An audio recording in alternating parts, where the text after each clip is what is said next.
All right, here we are, back with Jackie's Hand of Horror, and today's show is Stranger Danger, which, yeah, we're going to talk about some self-defense and things that we love with the empowerment movement. But first, we're going to start off with our movie reviews, and we went all the way back to 1979 with our first movie review, trailer review. When a Stranger Calls. Now, both Tanya and I were or have seen this film, but it's been a long time, and so we watched the trailer. By the way, it's Tanya and I today, Hello. and me. Hello.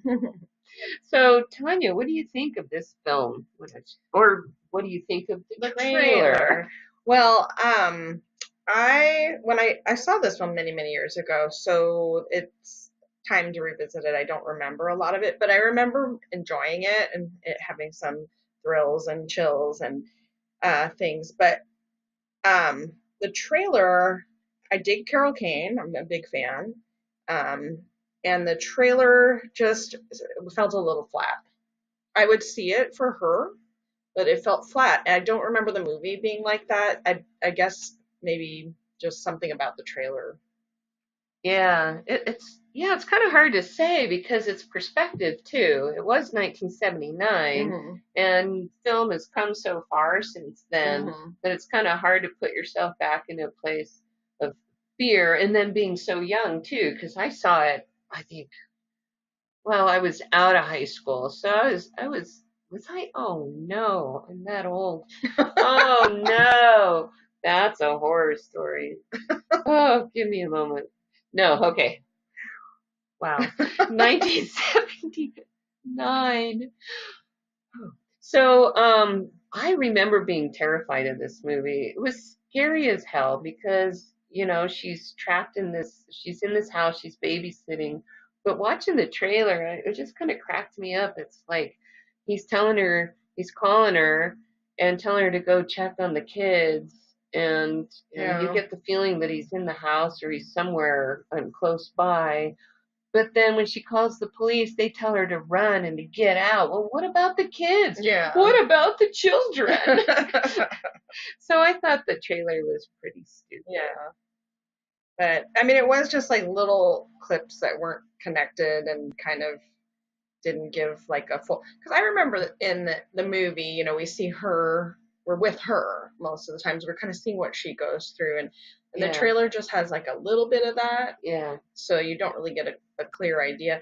I mean, I don't know if it could be because the trailer is from back then and people have different expectations. Although I don't like when a trailer is basically just like cliff notes of the film. yeah. Um, but this was just a little disjointed or something. I would still see it because I adore Carol Kane and I do like horror movies and I like that it's like that whole like calling from inside the house but taken to the next level where it's the whole premise of the thing. So yeah, I would see it, but I probably would have had lower expectations than what the film would actually deliver. Yeah, the trailer doesn't convince me that much on the film, but I would want to see the film. So, gosh, I'm gonna give it like three-quarters of a thumb up. I can get with that. Okay. So the next film we looked at is a more recent film, but it's still, what, 10 years old. It's called The Strangers. It's with Liv Tyler and Scott Speedman, and I thought they were both really good in it. I liked them. I thought as actors and working together, the trailer looked good, but I'll tell you this, I would not see this movie. I do not like that kind of horror. It just makes me really anxious. It freaks me out. People walking around with masks on their head, like pillowcase type. Oh, hell no. Hell no. This is like, so one time a friend and I went to see a movie and we were just like, hey, let's just go see whatever's playing. And the movie that was starting was Open Water. We're like, okay, let's go see this. We go to sit down. About halfway into the movie, I realized this is one of my irrational fears, is accidentally being left out in open water. So I turned to my friend and I'm like, hey, I just realized whispering to her in the theater, "This is one of my irrational fears. Why am I in this movie?"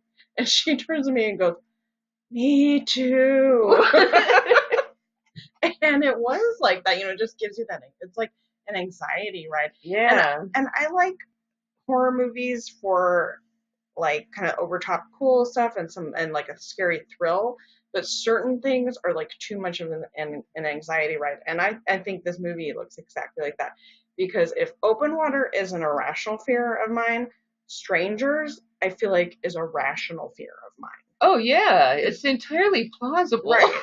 Yeah, somebody you don't know might want to hurt you. Yeah, and they're gonna bring their kids with them. The whole family of The whole creepy family. strangers. I mean, is that what you saw in the trailer? Is that what I saw? There Looked like were there was a family, like a gang of them or something. Yeah, different ages, different didn't have ages, and male male and ones, female. It or seemed maybe like they're that. just being equal opportunities because they couldn't show us racial differences, so they showed us height all the variety.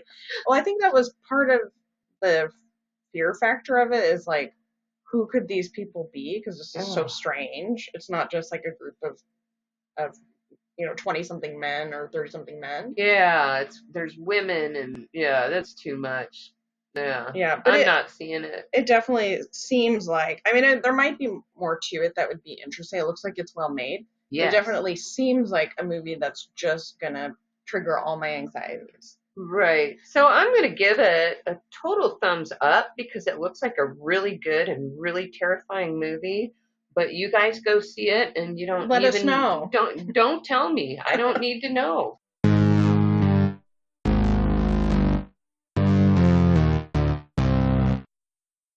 The term stranger danger has been associated with the warning that all strangers are potentially dangerous to kids.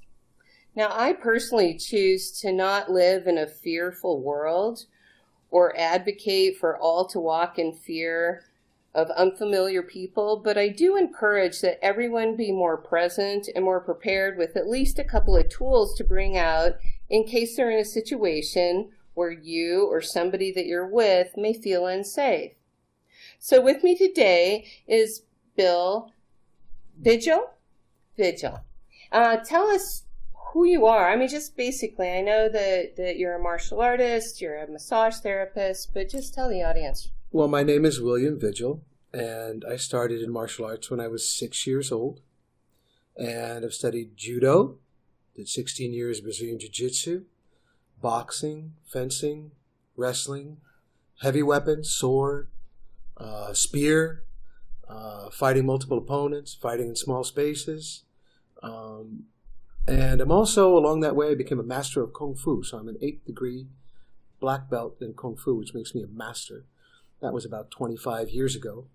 And along the way, I did a lot of things that taught me how the world works. So you hire yourself out for various things. You become a bouncer, or you do security work, or you become a bodyguard for a while, or maybe you step on the other side of the law and you do some things that you normally wouldn't be very proud of as you get older. But what you do is you learn a lot about violence, and that's really what we're talking about.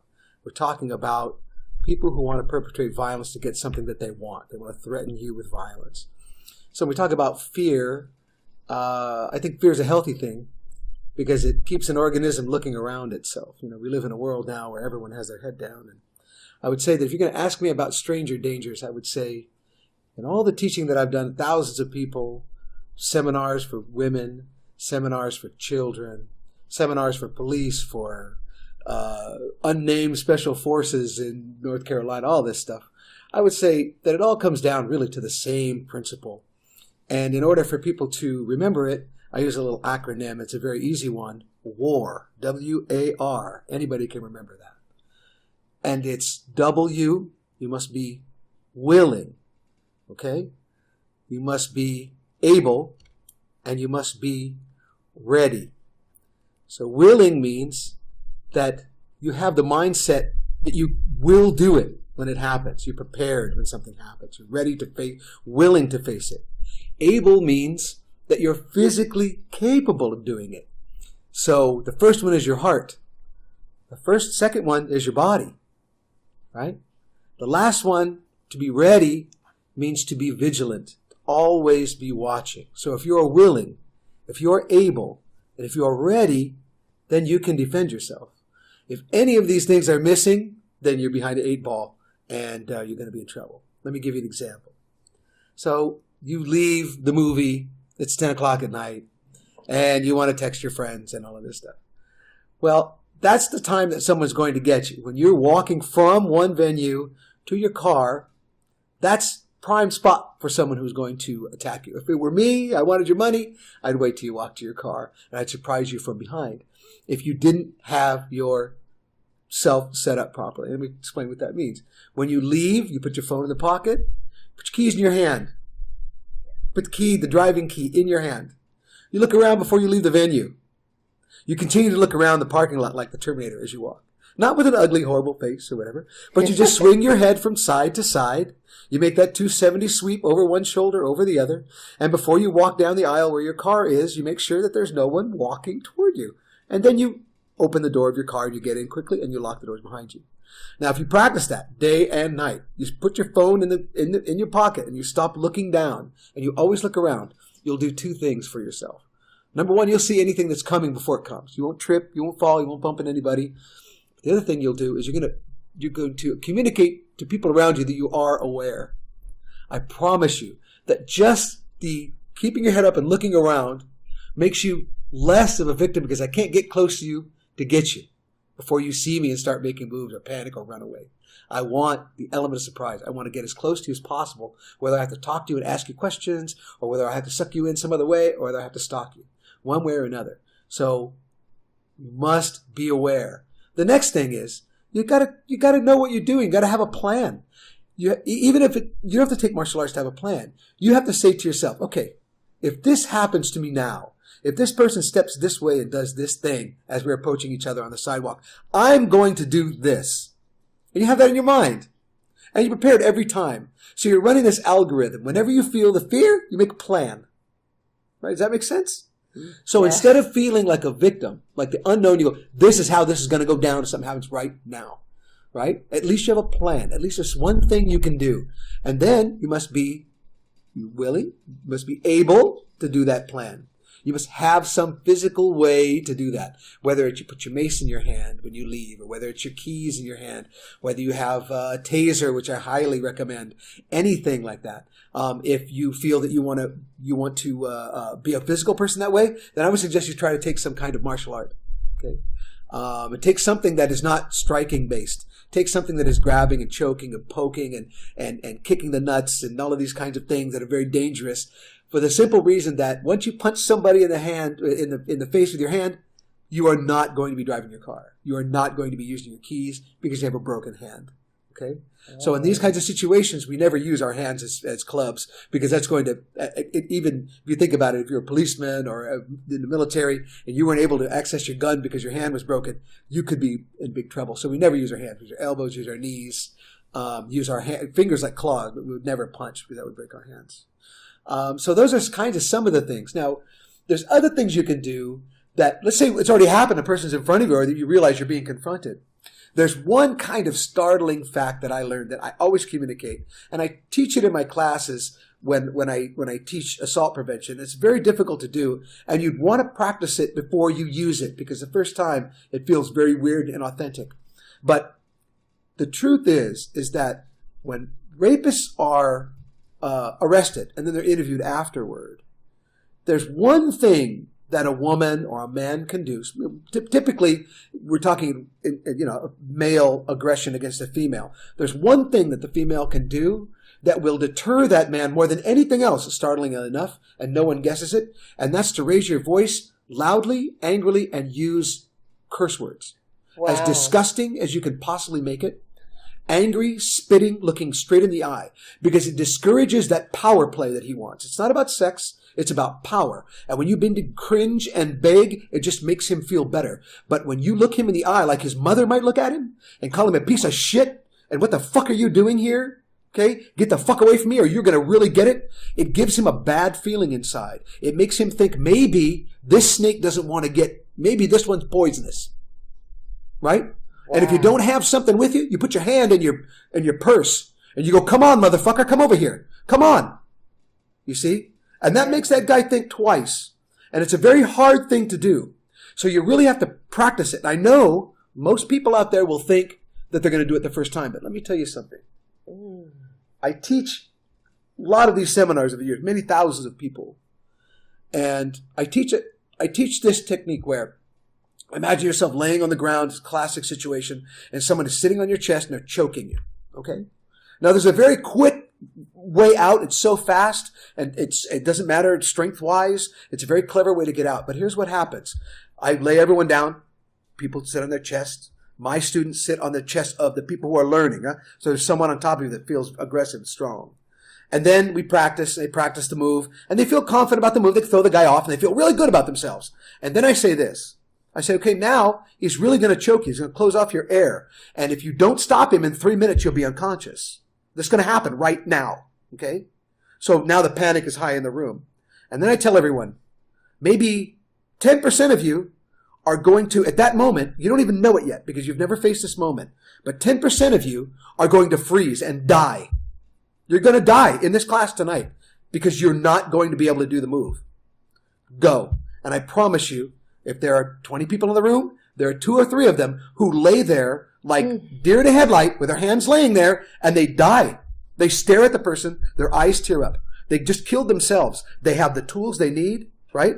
So they're able, but they're not willing. And they're not ready, you see? So tools are missing.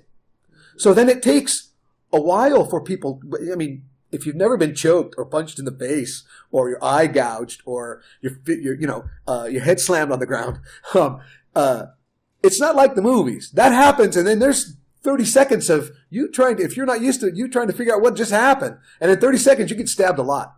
You get dragged away. You can get thrown in a car. Yeah. So there's a lot to think about. If you're in a violent place, you need to get somewhere where you're going to get banged around a little bit in a martial arts class so that when you take a punch or somebody grabs you, you're not going to be startled the first time. If that's not available to you, then I would suggest you use the next best thing. You use mace. Use taser is very good because it makes a sound. Most attacks happen at night, and you go that thing. Come on, let's go, asshole. Let's go, man. Guys will stop. They'll think differently. They'll back up, especially if they do have that room, right? Remember, we always talk about fight or flight. That's not true. It's not even true in the animal world. It's fight, submission, or flight, right? So they're looking for the submission, which is the largest category if you think about it. Guys get mad and they yell at each other and they both kind of submit and back away. That happens more often than people fighting or people running. So while fight or flight are at the ends of a spectrum, most of the time it's some kind of submission, right? Whether the victim submits or the attacker submits or something like that. So the one thing that maybe this conversation opens up is that the thing that other masters, other martial artists come to me for is the psychological aspect of it. If the conversation were longer, then I could begin to give you the examples of how you get into your opponent's mind and make him move in a certain way. It's almost like Jedi tricks, but they're very simple, basic psychological things that if he doesn't know what you're doing, he'll mirror you, these kinds of things. So that's basically kind of, if you just want a few minutes, that's basically in a nutshell that's what amazing. I would say. Some kinds of ways that you might think about how to keep yourself safe. There's 4 or 5 ideas there that might help. That was amazing, really. And from my point of view, I have to say I'm very proud of myself because I've taken a couple different martial arts with my son, and but for reasons out of my control, I wasn't able to continue. Like we moved the first time, and then we found another school and another discipline, and then the teacher moved. Right. But we made it to like blue belt both times, but what it gave me was that sense of empowerment, just that sense of confidence, that I could handle myself, and it gave me tools. And I realized that I had tools before that, but almost everything you said, I do. And I do feel safe when I'm out in public. Yeah, it should not be talking on the phone or looking down, or unless you are so confident that will not happen. Yeah, like you're in a safe place, like at a family reunion where, Correct. very Yeah, little correct. is going to No, happen. those kinds of places. But what I'm talking about is I'm talking about those transitional spaces. Yes. That's where people are attacked. They're not attacked in a movie theater. They're not attacked in the football game. Mm-hmm. They're attacked leaving the football game. They're attacked leaving on the movie way theater. to the car. Right. They're not attacked, most often, not attacked in the bar. They're attacked outside the bar or whatever. The bar fight is more mutual kind of a thing. That's another conversation. Yeah. The one other thing that I might say about this is that when you look at the human body and you think about how you might attack someone or whatever in a life-threatening situation, there are only 3 targets. Okay, there's the throat, the eyes, and the groin. Everything else is to set up the throat, the eyes, and the groin. Okay. So you punch him in the throat, you punch him in the stomach so you can get to his eyes. Or we never punch the face, we never punch the body. That's all movie myth and sport. Okay. The reason, think about sport for a minute. If you're a boxer, you're not allowed to bite, you're not allowed to gouge, you're not allowed to kick the headbutt, you're not allowed to, kick in the groin, all the things that would stop it this fast, right? That's why they don't want you to do those things. Even in mixed martial arts, you can't bite, you can't hit the groin, you can't. So we bite and hit the groin. We go right to the places where all the sports and everything are not prepared to go, you see? Yes. Now, what that does for you, this is called taking it to the final solution. So, imagine you're in a confrontation with someone and they spilled water on you, and then you get up and you poke him in the eye. That's taking it right to the end. See what I'm saying? Yeah. So we're not doing it over water, but somebody pushes you against a car, somebody comes too close to you, to grab somebody by the hair and jam your thumb as far as you can in their eye while screaming and try to bite their nose. That's nothing. Nothing stops confrontation faster. Yeah, I can see that. It used to be young men would always ask me, "Show me some kung fu. Show me some kung fu," all the time. And so what I did is I had this horrible sort of nose to nose kind of lesson. Now, men do this thing where we almost are, our chests and our faces are right together, like this, like before we're going to prepare to fight or whatever. And for me, that's a transition. If you imagine the guy is coming out of his confidence into a transitional space with me, right? You see that? So we're meeting each other in a common space, and then he has an idea in his mind of how the fight's going to go. So he's going to get in my face, I'm going to push each other and fight and argue and everything like that. But he gets in my face, I finish it. See, like that. That I decided before a fight happens. So the way we do that is you hook around behind his neck, you knee him in the groin, you catch him by the back of the ear so you can stick your thumb in his eye, and you bite his throat. All at one time. It happened like that. That's a whole nother podcast. Oh my God. But anyway, we might have to do another podcast on this. They don't ask you anymore to show them kung fu out there. Yeah, okay. That. Yeah, I can imagine. So, did I answer your questions tonight? Oh, absolutely. Jackie, thank you for inviting me to your podcast. I really appreciate it. Thank you so much. It was a blast. This was wonderful. Thank you. Thanks a lot, Bill. Bye.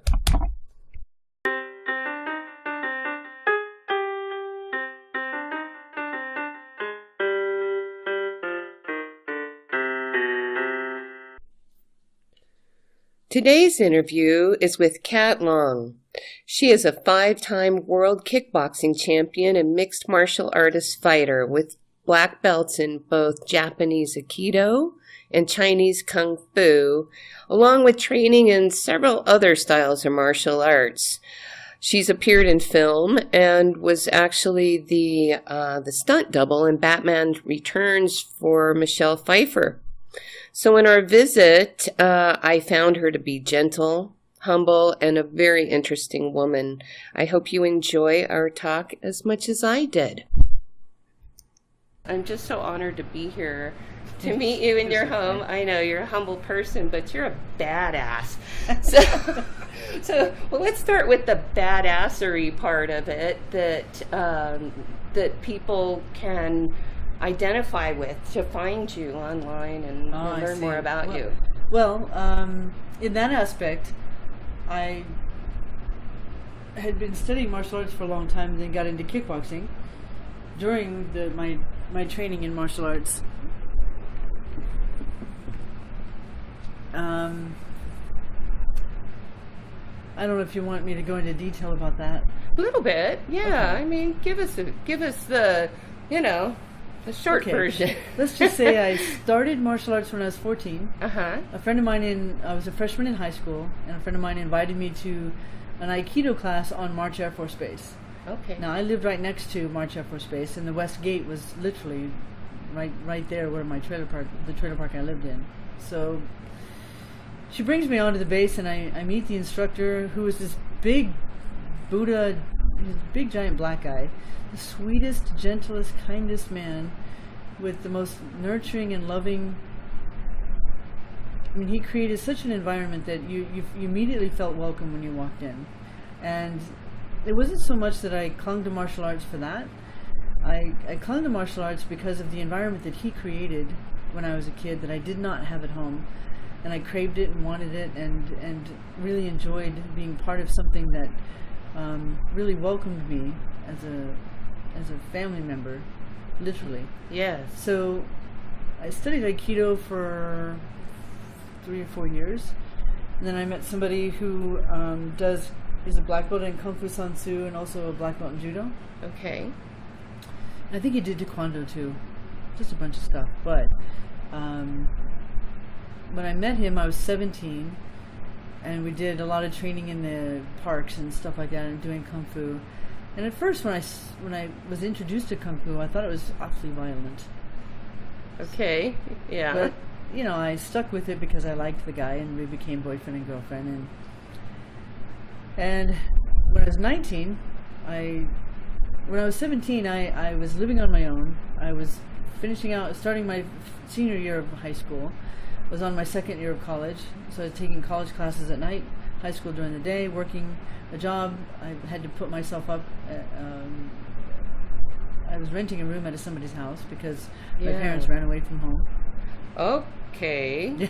Yeah, they ran away from home, so I had to get a job and continue school and whatever else, find a place to live. Long story short, we opened a school when I was 19, so I quit college, and we ran the business. I was teaching Kung Fu and waiting tables, and we both struggled for a long time, but eventually we figured it out. And I kept going to these martial arts tournaments to compete in just forms, or kata, however you're familiar with it, just a dance type thing, choreographed movements. Mm-hmm. And there was this girl who kept challenging me over and over and over to do this point fighting with her, which in my mind at that time was just a glorified game of tag.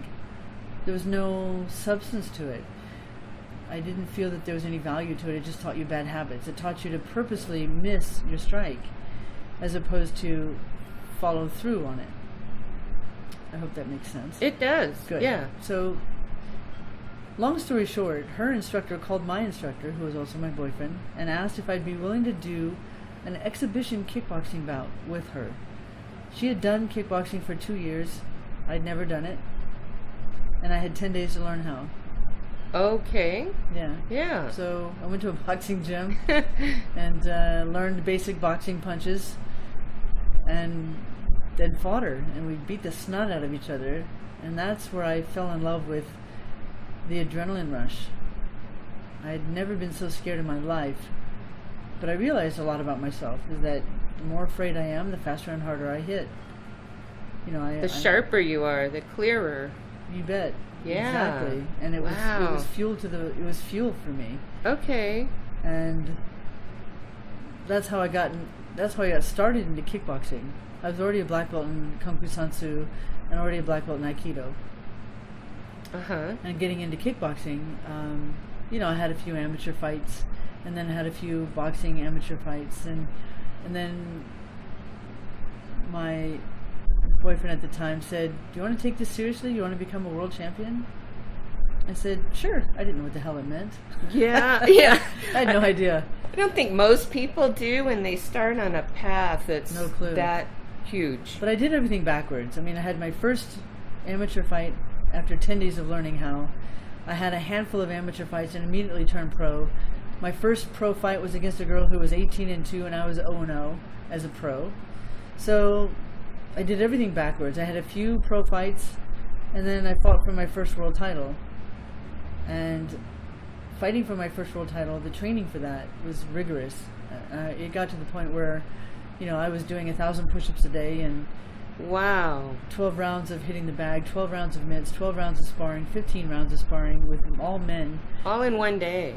Yeah, all in one day. And oftentimes the workouts were twice a day, so we called them twofers. So you just work out and eat and sleep. I didn't get to eat much. You don't eat much. I didn't get to eat much. I didn't have time because I'm running the school.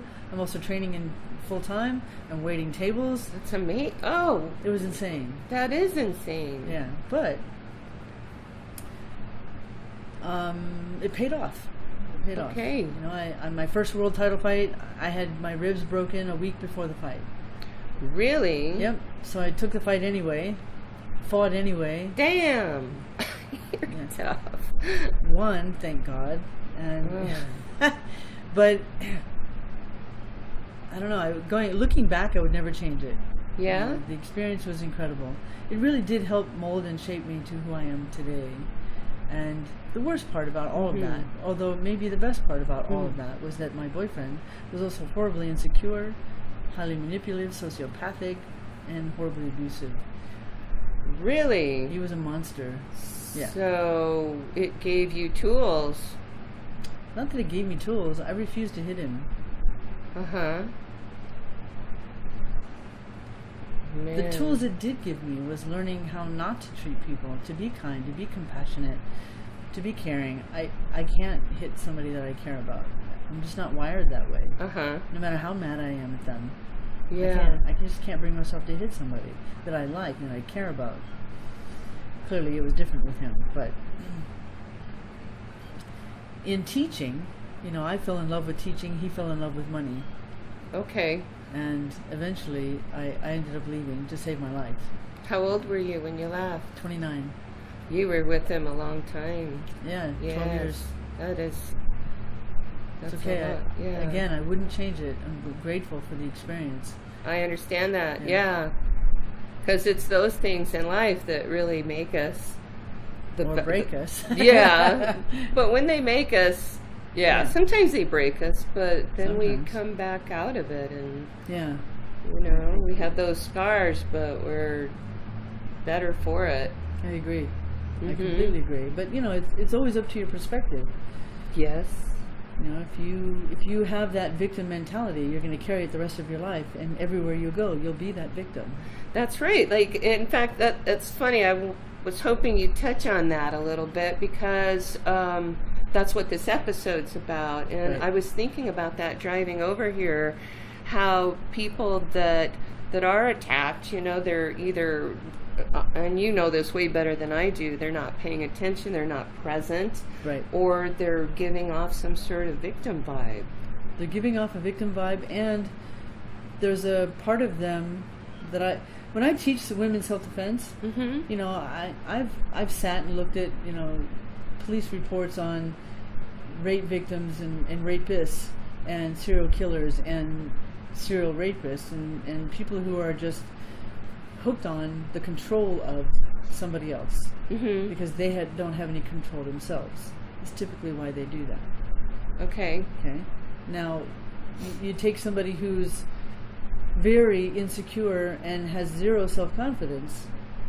They're walking around emanating the fact that they are insecure and they don't feel comfortable in their own skin. And that's going to attract the predators. It's going to attract the people who want to have control over that. That's true. Yeah. I mean, we all know that to an extent. I have found that I'm very sensitive to different people and their emotions. But if somebody is constantly apologizing, I find myself losing patience with them and course. feeling less sympathetic Of course. to a victim type person, even though they may be somebody who needs help more than anybody. Yep. And you even find yourself getting mad at them. Yes. It happens. Yes. It does. I've been working with this one of my students who's a friend Mm-hmm. for the last year who has been we're talking severely insecure, so much so that she was horribly abused as a child. Mm-hmm. And at age 5, she developed a protective mechanism that was started out as a voice in her head. I mean, in her mind, she clearly heard this voice. It was a voice that she felt at 5 years old was outside of her. Oh. And at that time comforted her and helped her and gave her advice and looked out for her. But as she's gotten older with her insecurities, it's gotten far worse, where the voice would say something like, she'd see someone in the parking lot who's overweight, and that voice would say, "You see that person? Yeah, that's you. You look worse than that. Oh, yeah, You're never the going to lose voice weight. is You're never just going to do this. You're never blah, blah, blah." And terrible. it's her inner voice, Yes. but in her mind, she believes that it's something outside of her that is speaking to her. And I studied psychology long enough to know that it is a defensive mechanism that happens, and that can manifest itself in a way that sounds like a voice in your head. Yes. It can. Yeah, it starts off as something that's meant to protect you, but then it not. becomes abusive itself. Right. And I've been working with her for the last year, and it's only the last 4 months that I see her as her, and I can see the difference when she's being controlled by the voice and when she's not being controlled by the voice, and she's starting to see it herself. So it's super helpful in that regard. But again, victim mentality. Yes. She's used to being the victim, used to being abused, used to it was so bad that her mother, although this my student is incredibly intelligent, she's very smart, but her mother made her go to school as a special ed student.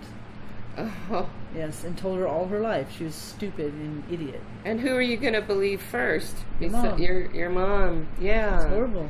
And so when people become adults and then they become cognizant of the fact that they are a victim, Right. what are some of the things that they can do? I mean, because martial arts is not just a physical activity; it's mental as well. What I've been teaching her to do, and what other people can start learning to do is, when someone suggests that you sit down and you meditate, they say, "Why don't you try meditation?" Yeah. And you go, "Okay, what the hell does that mean? Right. How do I meditate? What do I do? Do I sit down in a quiet room and then what? The voices are super loud then because it's quiet in the room, and now what?"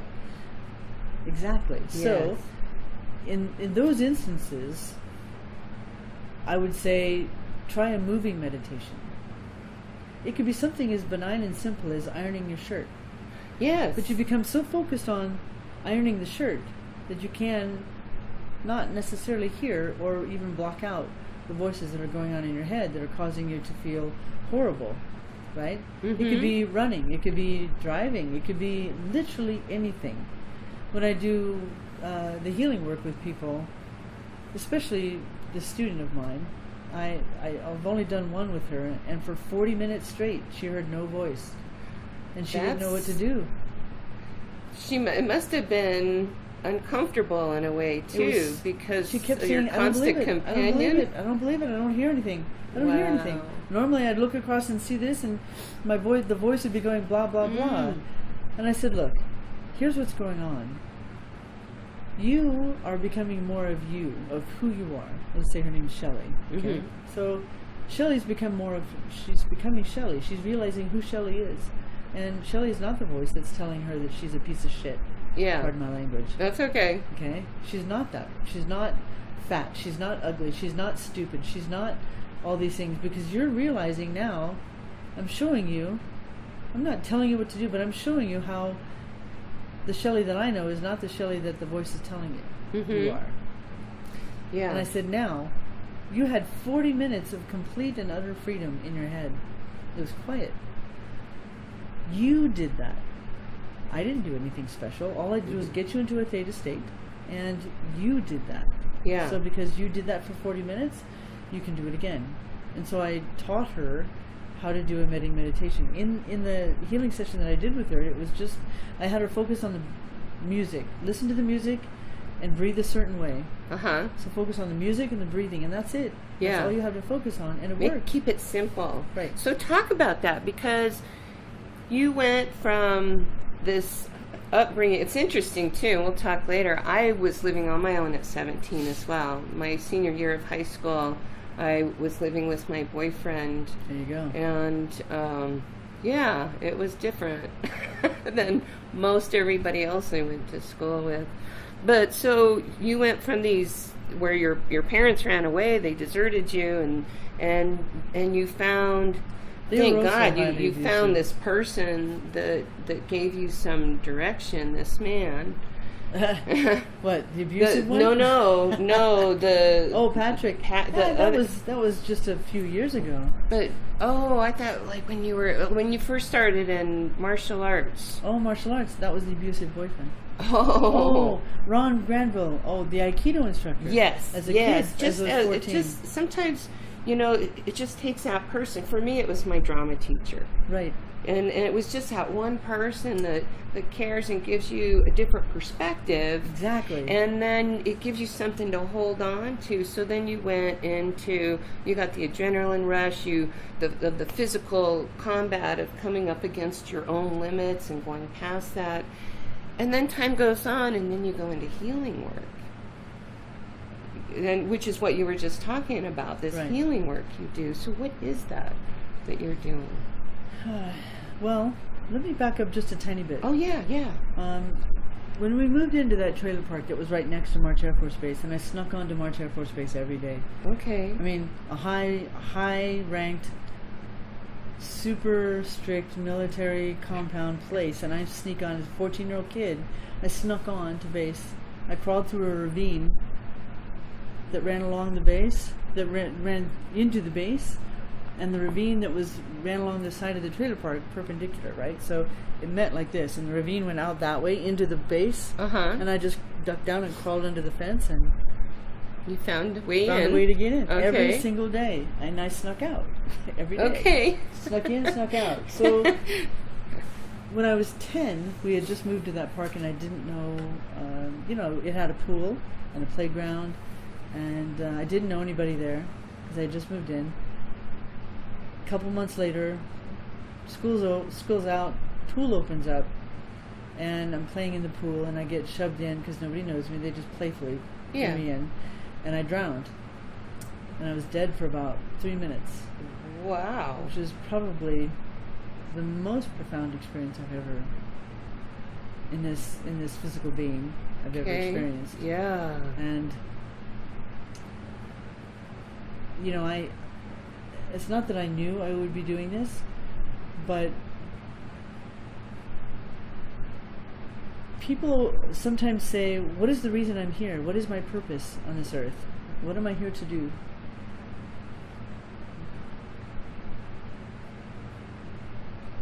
And sometimes they don't like hearing, I completely and fully understand what we're doing here. And why we're here, and what we're supposed to do, what we're not supposed to do. And in the realm of heaven, there is no hatred, there's no fear, there's no jealousies, there's no insecurities. It just doesn't exist. It's not conceived of. It's not a possibility there. It doesn't exist. There's only love and whatever stems from love. Yes. So, in order for the soul to experience insecurities and hatreds and jealousies and fears and all these other experiences that it knows not, the soul inhabits the body to experience that. Experientially, it's evolving and growing through the experiences that we go through. Yes. That's why the tough stuff are the things that we're most grateful for in the end. Yeah, indeed. Even though we hate going through it. Yeah. Who was it? Winston Churchill said, when you're going through hell, keep going. Oh, that's good. That's good. Yeah. What is it? One of my favorite quotes in a book, and I'll get it wrong. It's in the Poisonwood Bible, but it's, well, honey, you got to get down the street one way or the other, so you might as well pick up your knees and pick up the pace. There you go. Yeah, just keep going. Whatever you keep don't going. Stay there. But a lot of people I won't go into that. Yeah, Yeah, okay. I mean, we could just go on, Oh, on sure. several tangents right now. Oh, absolutely. I'll reel it back into. Okay, so I told you backing up. What got me Mhm. into the healing work now? I've been wanting to do that. I've been wanting to find. I was always a caring person. As a kid, you know, especially after I drowned, I saw everybody in a very different perspective. Uh-huh. You know, and I gravitated to the adults that, you know, had a decent intelligence and understanding of who they were, and I didn't really get along with kids my age because, you know, their maturity level was lacking hugely, and I had a hard time. So I just stayed by myself a lot. Mm-hmm. Bill Vigil was, you know, he and I met when we were 12. Oh, And really? We've been friends ever since because, Ah. you know, he, like me, saw through people and saw, you know, who they were and what they're about and the bullshit. And I think because of what I did see, you know, I'll look somebody in the eye and, you know, I'll know if they're operating from their heart or they're operating from their ego. And Yeah. I know instantly, you know, their character and what they're about. I can't tell you specifically details unless something comes to me and shows itself to me, which has happened. But for the most part, when I look at people in the eye, I know who they are. Yeah. And, you know, when it came to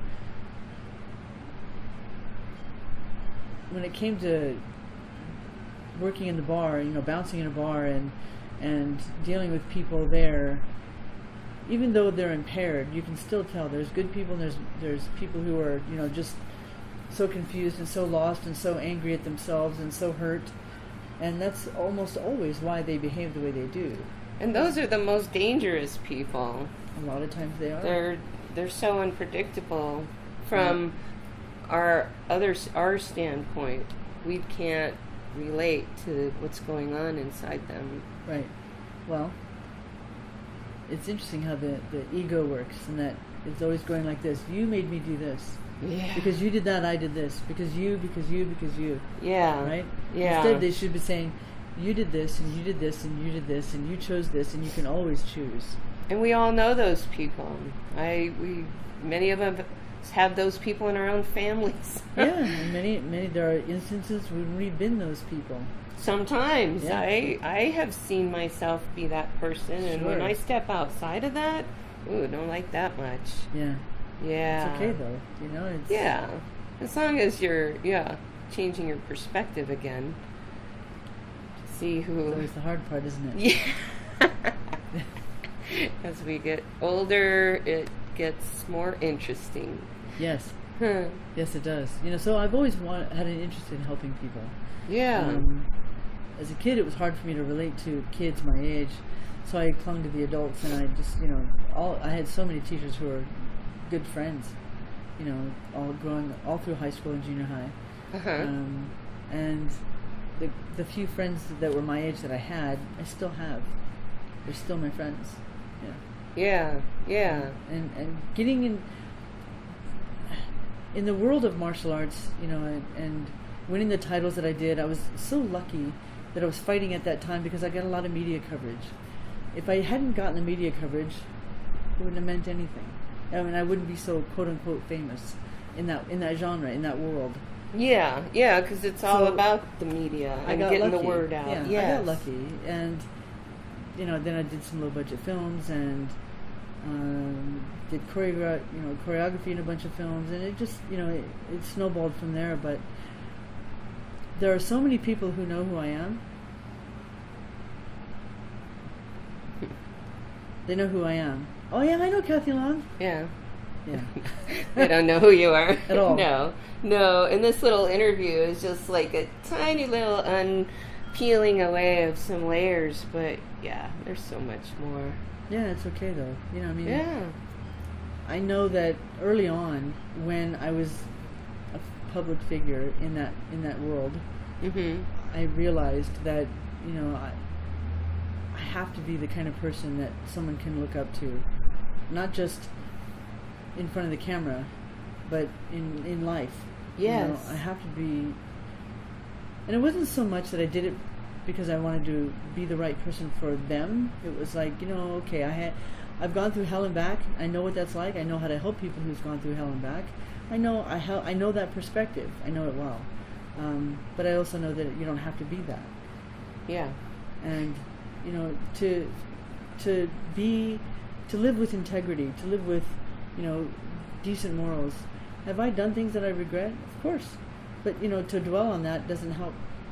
Because if you keep looking backward while you're walking forward, you're going to run into things. That's right. It sucks. That's right. Yeah. It does, and we've done that too. We've all done that. Yeah. Mm-hmm. Yeah. Yeah. But I totally agree with you. Any bit of media coverage, any bit of fame that you can get, the people that I admire the most are the ones that use that to help other people, not just for themselves, not just for others, but the fact that like spreading love out there just makes it grow bigger and bigger. I mean, it just keeps getting more. Right. Because you know what? You're the only one in the room. Yeah. No. Here's what I mean by that. Okay. You're the only one in the room. Because we're all connected. We're all one. Right. Yes. There's only one of you. You hurt somebody else, you're hurting yourself. You help somebody else, you're helping yourself. It's the way it works. Yes. I loved this. Thank you so much for talking with me today. It was Is it over? such a pleasure. Is it over now? Yeah. Oh. Yeah. Okay. Thank you. That was too quick. I know. That's why I said I got to keep track of time because. That's all right. But you're going to need to edit it and put it all together and make it sound like we didn't jump around all over the place like I did. Which, no, you didn't really. I felt like I did. No, you didn't. But, so let me just take a couple seconds here. So that was our interview today on Jackie's Hand of Horror, and wow, we got kind of deep in there in some good ways. I enjoyed that very much. Good. Thank you. You're welcome. Very welcome. My pleasure. Oop.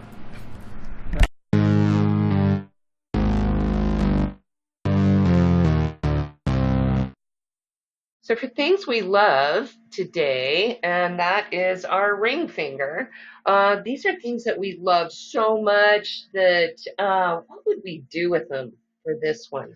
God, we love them so much. I think in this case, I'd put it up on a mountaintop and sing to it. Oh, this one I loved so much that I can't even do something like creepy to this.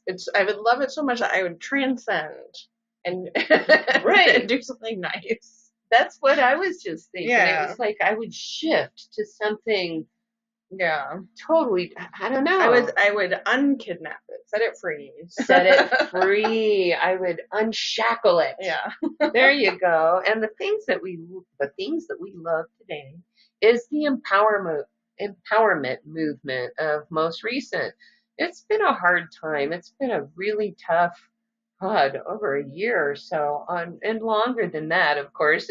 It's been tough being women for one thing, over the course of humanity, but all this awareness in the last year or so, as tough as it's been, we're starting to see a shift now, a transformation that is so positive, and we're seeing people, women and men, have this new awareness and these new connections and conversations. And that's what we want to talk about today. Yeah, I agree. And I'm just going to try to speak from my own personal experience because I think in this case that'll be the most valuable. But for me personally, I feel like there's this whole shift in understanding of the experience of what it is to be a woman. I mean, up until a couple years ago, I didn't even realize that men that I knew, like friends, my husband, relatives, whatever, like they didn't understand some of the things that women had to go through. Like if you have to walk anywhere on a daily basis or regular basis, you are going to get comments, catcalls, sometimes really rude, aggressive stuff. And sometimes scary stuff that makes you feel like, should I? Well, this is the thing too. Like I've been in different situations and had different things said to me where I didn't even think, oh, I should tell the store clerk or oh, I should call the cops because it was so common. Yes. People saying lewd comments or being aggressive or trying to get me where I'm by myself with them or whatever, and have it be such a common thing that I never reported it. Yeah. Yeah. So, and the fact that most men didn't, like it's being brought up now, it's something that I feel like people are talking about, and most men that I am close to had no idea that it was going on like that.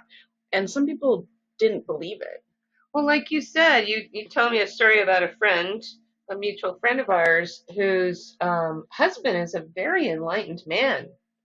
And that he said something to her, just walk through the walking park. through the park to get home, yeah. To get home. And she was pretty shocked that he said that. Right? Because he was like, well, why don't you just walk through the park? Well, alone at night? Yeah. And then she was equally surprised that he thought nothing of doing that himself. And the whole story surprises me because you think you know something and all of a sudden you shift and you're like, wow, that's true. Yeah. People aren't being, they're not denying things as much as maybe there's just not an awareness. It's not, yeah. I think it's a complete reality shift. The fact that I didn't know, that other people weren't aware that this was going on, because I feel like, oh, really? Duh. I mean, it happens all the time. What are you talking about? Like, no woman I know would just walk through the park at night. Even in the day sometimes, if there's areas. Like, I feel like as a woman, most women just know if there's certain areas where you'll be secluded and there's not like an exit point, there's not like an entry and an exit point. You aren't going to go past that area. Right. Or if you have to, you're going to be hyper aware and go through quickly. Right. Yeah, everything's just changing. And I'm really excited to see what happens now with younger women and younger men, because I went to high school in the 70s, and it was the women movement, and my mother was very big with the women's organizations and equality, and so I grew up with very independent women, and yet this shift is making me aware of things that I had just accepted in life, that this inequality is just the way it is. And now that I see this empowerment, I see these women coming out and being so creative and expressing themselves in a much more open way, and it's just adding so much more color and flavor to everybody and to everything. Yeah, I think the fact that people are aware of what other people go through, especially when it's something that is such a negative thing that shouldn't be happening, it opens, how they say it opens this door or whatever to conversation. Yes. So that things can maybe change, but as long as there's an awareness, I think it's just going to be greater support. And it goes into so many other areas. It's not just a man-woman issue. Mm-hmm. It just raises overall awareness, I'm hoping, and it seems to be for all genders, for the earth, for animals, for a lot of other things. I'm just seeing a shift in overall consciousness. Mm-hmm. And this was a big kick in the ass for that. Yeah. Well, I'm excited to see.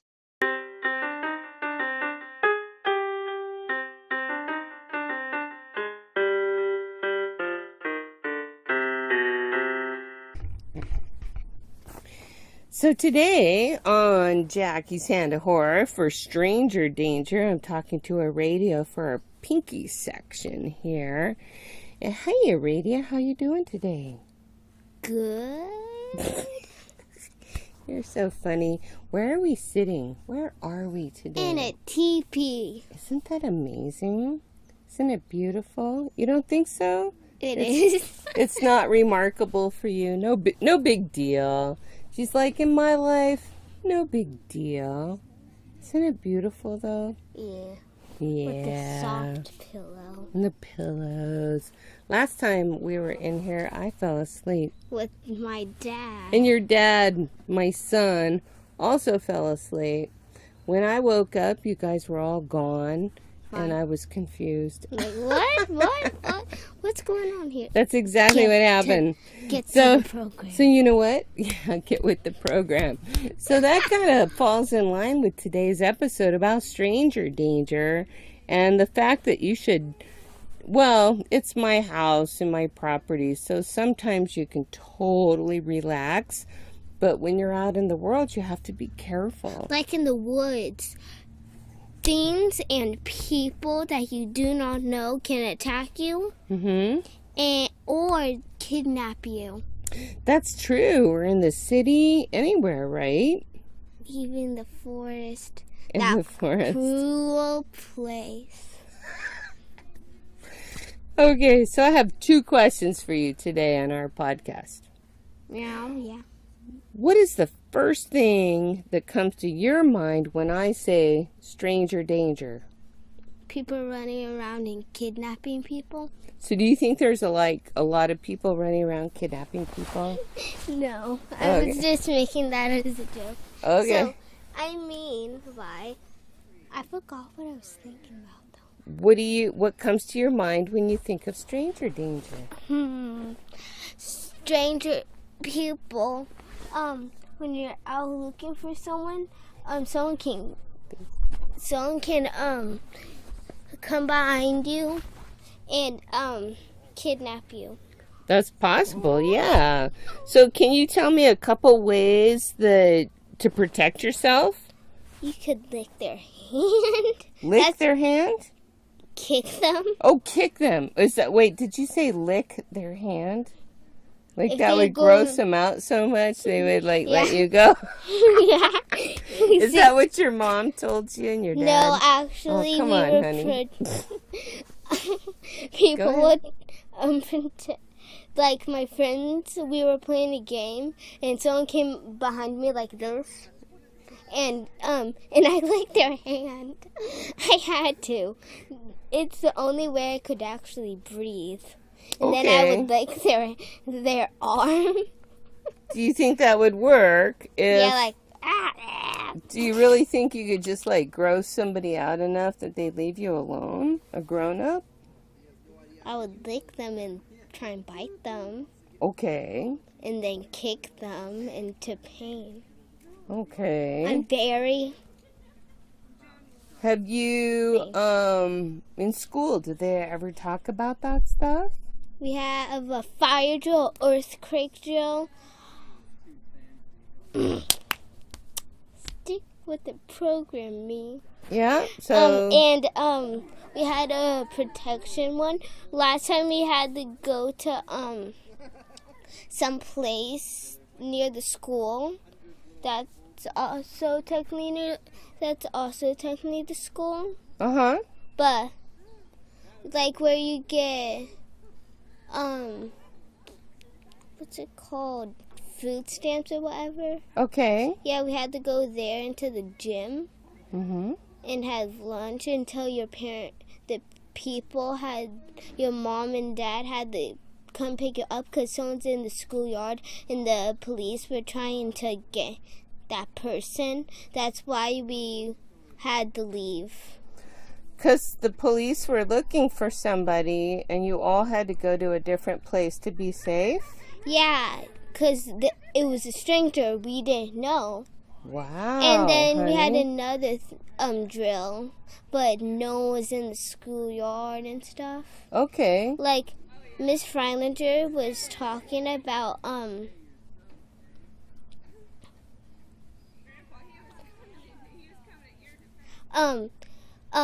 if someone threatened our school or something, we would have to hide. Yes. And yeah. Wow. So Yeah. you've done those things and those drills. Yeah, because it was stranger danger. That's right. Well, thank you so much for talking to us because, If not for you, how would we know what real kids are dealing with today? Thank you, honey. I love you so much. I don't know how I know this much stuff about stranger danger. It's funny. Because because the school taught you and you remembered, and that's really good. And also because I licked someone. Because they were trying to fake kidnap. Maybe someone.